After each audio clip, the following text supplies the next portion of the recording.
البلوك. البلوك الحقيقي هو بلوك القلوب.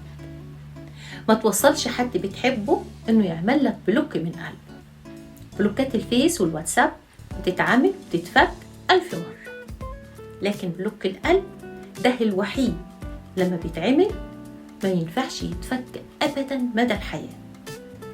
القلب ما بيوصلش انه يعمل بلوك لحد بيحبه غير لما بيكون استنفذ معاه كل فرص التسامح والغفران وطيبة القلب، وبيكون خلص رصيد الأعذار كلها. القلب بيعمل بلوك لما بيزيد جرحه ووجعه وخذلانه، لما يبقى مش قادر يتحمل أكتر من اللي يتحمله.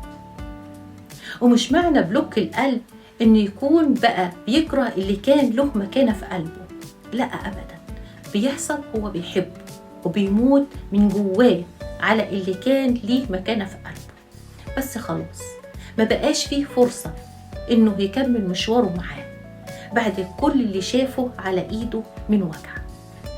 فبلاش تدوسوا على قلوب حبايبكم وتستغلوا طيبة قلوبهم وجدعنتهم والتسامح بتاعهم معهم، لأن التسامح ده مش هيطول، وهيجي اليوم اللي قلوبهم هتعمل ليكم فيه بلوك.